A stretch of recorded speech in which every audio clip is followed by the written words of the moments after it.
Hey everyone, it's Josh from Guardian Training Consulting. I wanted to go over the actual cleaning do's and don'ts of an AR-15 direct impingement style rifle. So before we ever clean or disassemble any firearm, we're going to ensure that it's unloaded. Okay, so we're going to actually ensure that the firearm is unloaded. So with an AR-15, if I'm right-handed, I'm going to push the magazine release with my trigger finger and push the magazine release and remove the magazine from the magazine well. Then we're going to come over on the other side and push the bolt catch, the bottom of the bolt catch with our thumb. We're going to come over the top with our charging handle and actually lock the bolt to the rear by pushing the bolt release and bolt catch on the bottom.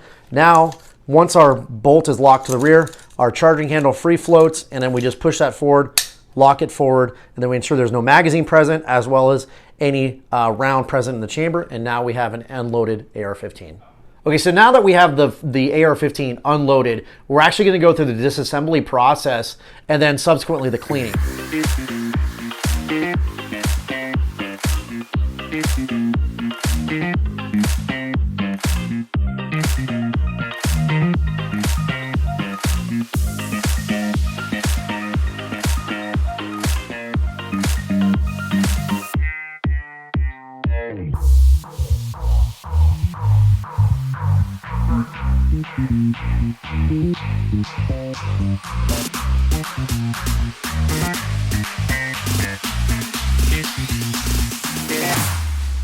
Here we go now.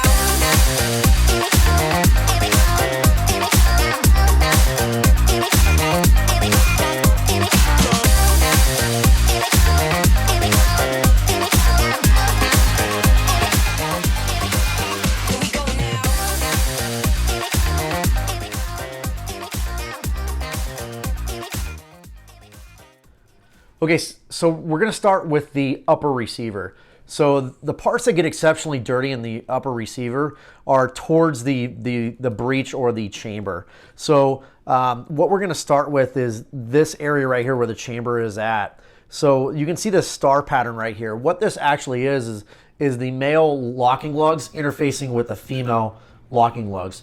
You want that not only cleaned and lubricated. So the key part about this is when I explain cleaned, all I want to use is a solvent, which is that breakthrough clean. But if I want to clean and lubricate, I want to use the solvent and the lubricant. So I want to clean and lubricate this area right here. And then any kind of friction points you're going to see down into our upper receiver, you're going to see these silver points. This upper receiver right now to date has a little over 500,000 rounds through it. So you can see the silver parts inside this upper receiver. Those are actually going to be metal on metal friction points. So you're not only going to clean but also lubricate. The part that gets really exceptionally dirty is this, what we call this half moon area, and that part of the half moon area is where your actual cam bolt actually interfaces into. So you want to clean and lubricate that area, and then clean and lubricate the area where the charging handle actually interfaces to your upper receiver. So that you want to clean and lubricate all this area right here. That is vitally important. So clean and lubricate, and then with your barrel, what I always suggest with your barrel is to only clean your barrel. Do not, and I repeat, do not put lubricant down a barrel. If you actually leave lubricant inside your barrel, what could actually happen is as the bullet and the whole round goes into the chamber, locks, and you're ready to fire, the actual primer creates the explosion, the powder actually burns, and as that burning powder creates pressure, it actually pushes the bullet down this barrel here. Well, if there's anything wet inside this barrel, it can actually extinguish the flame inside the barrel and cause the bullet to be lodged inside the barrel, and what we commonly refer to as a squib round. So how do I recommend that? You're going to use your cleaning solvent, spray it on your BoreSnake. So I like BoreSnakes. The reason I like BoreSnakes is it's an all-in-one. So you not only have your weighted end that actually goes down your barrel, and then your 554-esque cord going down, but then on the front part of your BoreSnake, you're actually going to have a copper brush which then scrubs the barrel, and then your your actual cloth that actually cleans the barrel. So all you're going to do is I recommend just taking your break free or your breakthrough and then spraying it down your barrel.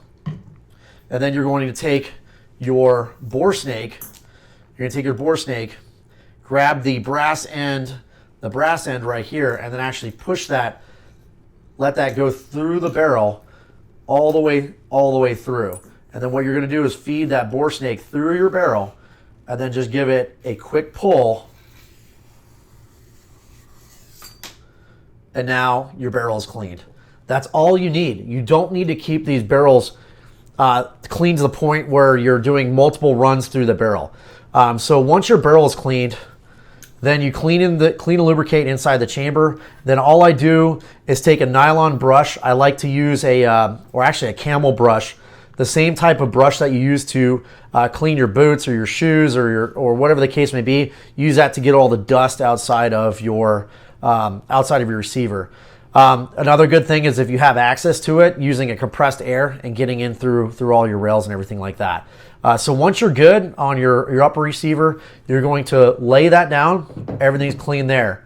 We already talked about cleaning your actual weapons mounted light.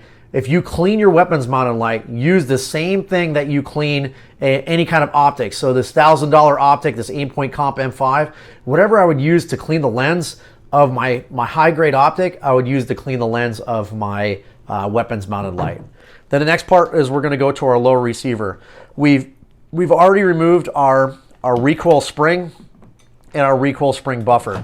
So we're going to first start with our lower receiver. So our lower receiver, key parts that you want to clean is your in and around your mag well. So what I actually use is a dry rag, and I actually come up over the top and just clean out my mag well. I'm not using any solvents or any lubricants in and around my magazine. The same thing with our magazines. Our magazines are dry. You do not want to use any solvents or lubricants on your magazine. So clean it around your magazine well. Then what I like to do is I like to push my bolt catch upwards and then just go underneath it and just give it a good swipe. That's all I'm doing, okay? Just give it that good swipe. And now, if it's exceptionally dirty, I use a nylon brush and I get underneath that, and then just clean it off. Okay, so I don't want to get exceptionally aggressive with this, because if I pull this up, I can actually shear this pin off, and you actually break your bolt catch pin. So the next part is cleaning it around your trigger. Okay, so the key with this is your hammer right here. This part right here. So the key with your hammer is typically steel, and your receiver, this part right here, is aluminum. Okay, aluminum right here. So if I want to move my hammer forward, all I'm going to do is take the gun off, the lower receiver off safe. I'm going to push down on the hammer, press the trigger, and then let that hammer slowly, ever slowly go forward. What we don't want, and I'm going to do it once just to show you, what we don't want is to put the gun on fire and let that steel hammer hit your aluminum receiver. This will actually cause stress fractures in your aluminum receiver, and if this aluminum receiver cracks, as you all know, this is the firearms part of our gun, and now you're going to have to buy a whole new firearm. Okay, so so I'll redo it. You take it off safe, put it on fire, push downward on your hammer, and then ever slowly let that hammer go forward. And then we can wipe down our hammer, wipe in here, okay? What I don't recommend is, once we have the hammer forward, is actually shoving Q-tips in and down your trigger area, because what could go in may not come out. So now that we've cleaned our buffer tube and lower receiver, we're actually going to go to our buffer spring. So there's two modes of thought on this. Some people like to keep this dry, and some people like just to ever so lightly lubricate this.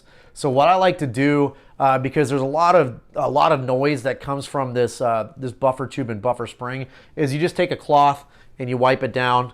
Just wipe it down, and then what I'll do is I'll take some of my lubricant. I like to use synthetic lubricant. We talked about that in our pistol video. The reason I like to use synthetic lubricant is because as the synthetic lubricant gets hotter, it actually works better. While your standard lubricant, just like a car, as the standard lubricant gets hotter, it actually breaks down. So I like to take just some light on my needle dropper, some light synthetic lubricant, and then I just take my hand and just wipe that down, your recoil spring. And then your recoil buffer, all I do is I actually just take my rag and just wipe it down. That's all I do. I'm not going to put any lubricant or solvent on my recoil buffer. Now that I've got my recoil buffer cleaned, it's good to go. Okay, so I will set these two aside. They are cleaned. Everything's good to go. Okay, so the next part that gets exceptionally dirty towards your upper receiver is your actual charging handle. So the parts that get really dirty is the front end part of your charging handle. And what that actually interfaces with, if you can see that, is this tube right here.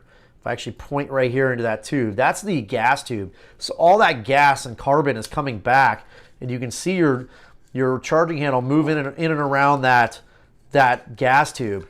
So this part gets just carbon gunked like crazy. So all I'm going to do is just wipe it down. I'm going to use some of my solvent to actually break that down. Just give it a quick spray, and then wipe it down with a good quality rag. Okay, this channel right here gets dirty. Clean all of that and just wipe it down. And then what I like to do is just take a quick, you can see how much lubricant I put on top of this. Just an ever so needle spray. You don't need to put lubricant down the channel. Just put it on top, and then I'm just going to wipe that down. That's how much lubricant I put on my charging handle. That's it. Okay, so once I have my charging handle lubricant, we can set that aside. The next part we're going to go to is the actual the heart of our AR-15, and that is the bolt carrier group. So I'm going to take all my other parts and set those aside. So this is the heart of my rifle. This is the bolt carrier group. So we have our bolt carrier, our bolt, our firing pin. This cotter pin is what we call the firing pin retaining pin. The cam bolt,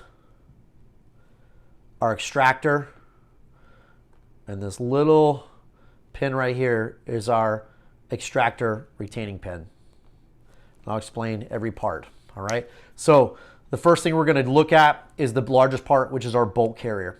So my bolt's been MP3 coated, so it's been unlike a lot of other bolts, which are phosphate, which are black in color. The reason why I chose the MP3 is because it's in theory it's a self-lubricating bolt, but it's easy to clean a lot of the carbon off.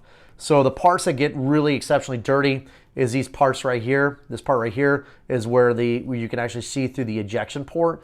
These are actually, all of these holes right here are gas vent holes. So what actually does is the bullet goes out the barrel, and then it actually there's a hole in the barrel where the gas actually feeds into the gas block, feeds into the gas tube, and feeds that gas backwards into what we call the gas key. This is what we call the gas key. So the actual direct gas gets fed into this hole and builds up that pressure and actually pushes this bolt carrier assembly backwards. So this allows us to for the gun to actually cycle. So then the gas actually comes down through this gas key into the bolt carrier group, and any gas that's left over gets vented out of these holes here. So again, these aren't lubrication holes; those are gas vent holes. So this area here gets exceptionally dirty. In and around your cam bolt, and we'll talk about that up here in a minute, and then in the actual area where the bolt interface is that. So this bolt actually goes into the front of this bolt carrier group and actually rotates. So that part of the area, that part really gets dirty. So we're going to clean the outside of the bolt carrier group. We're going to make sure from a perspective of functionality, we're going to make sure our stakes on our screws for our gas key are solid, so you don't want that to move. And then just inspect everything else. We're going to clean the outside. We're going to clean this inside right here. So I like to use like a copper style brush and actually shove that down and rotate this and actually clean inside of this area where the bolt actually interfaces into that. And then what I like to do is, again, I'm not going to use a Q-tip. I'm actually going to use a patch and actually shove the patch down into this area right here. Okay. So then what I can do is just take my Glock tool or whatever the case may be, just make sure it's all the way down there, and then I can just rotate that a couple times and then pop that out just to make sure everything's cleaned in there. So I'm actually going to use my solvent first once everything's cleaned, and then I use my lubricant. So once it's cleaned in there, everything's good. What I'm going to do is I'm going to take my lubricant and just take a light coating inside there. And then I'll just leave that and just let it soak. Then I take my bolt. So my bolt has actually been disassembled. So my extractor has actually been removed, and that's in our disassembly part of our video. So our extractor pin has actually been removed out, and then our extractor has been removed. So key parts of the bolt that needs to actually be cleaned and lubricated. So you're going to clean and lubricate the outside. The key parts that actually need to be cleaned. So you can see that there's a bunch of gunk on the back part of this bolt. So a lot of people get really crazy about taking all this carbon off, but there's actually no direct metal on metal contact of this part. The metal on metal contact is this part right here. These rings that are free floating here is what we call our actual gas rings. So the old adage that you never line up the gas rings, never make sure that the gas rings are lined up, that's actually a misnomer. If they're all lined up, it's perfectly okay. If they're not lined up, it's perfectly okay. Either way, it's perfectly okay. And we'll talk about function checking your bolt to your bolt carrier to ensure that these actual gas rings are working 100%. The best way of explaining our gas rings are just like piston rings in a car. So you don't have to make sure this is white glove clean in here because there's actually no metal on metal surface. Same thing with this area here. There's no metal on metal contact. The metal on metal contacts with our bolt is this area right here where our gas rings are, and then this actual ring right here that actually interfaces into our bolt carrier. And then finally, each one of these locking lugs that actually interfaces into our chamber. So those are the parts that you want to clean and lubricate. So you want to clean and lubricate in and around here, clean everything. The big thing is do not shove Q-tips down your firing pin channel. So your actual firing pin goes down this channel right here. So you can see the firing pin going forward of the breech. That's the actual part that causes over 60,000 pounds per square inch of pressure. That little extrusion right there from your firing pin into the breech. So don't need to put a Q-tip down there. So once we've cleaned and lubricated all the front of it, everything's good to go. Clean and lubricate, good to go. The firing pin, all we're going to do is just wipe it down. We're going to take our rag and just wipe it down. Or you can take your patch that you've had and just wipe it down. Don't need to lubricate it, just clean it. Now, our cam pin. This part gets really, really dirty. So if you need to spray it with solvent and then take a brass brush or a copper brush instead of a nylon brush and scrub this down, so be it, because this will get extremely dirty. You can see mine's almost darn near silver, but you can see the different wear points right here. Any parts of these that has any wear points, that's a metal on metal contact, so you definitely want to clean that and lubricate that. Okay. The firing pin retaining pin, this cotter pin, all we're going to do is spray it down with solvent and clean it because this doesn't move. The extractor, we're going to wipe it down with solvent, which is our cleaning solvent, and then all we're going to do is just wipe it down and we're good to go. Same thing with our extractor pin. Just wipe it down with solvent. Awesome. Okay, so now the only parts that we're going to lubricate, again, on our bolt is this ring right here that actually interfaces into our bolt carrier group. So you can see how it free floats pretty good because it's properly cleaned and lubricated. The locking lugs on the front, and then the in and around the gas rings. So those are the definite parts that you want to keep clean and lubricated. The inside of your bolt carrier group, you want to clean and lubricate. In and around where the cam pin actually falls in, you want to clean and lubricate that because there's a huge amount of friction point right here. You don't need to lubricate the outside of here, especially with a phosphate bolt or a black bolt. You won't have to. You will actually see a lot of these wear points. With this NP3 style bolt, you won't see a lot of the wear points on the outside, but you can see these different parts. You're going to clean and lubricate that. Okay, so now we've got our upper receiver clean and lubricated, our lower receiver clean and lubricated, charging handle clean and lubricated, our recoil system cleaned, and then our recoil spring lubricated, and then our bolt carrier group assembly cleaned and lubricated. That is a properly cleaned and lubricated AR-15 style platform.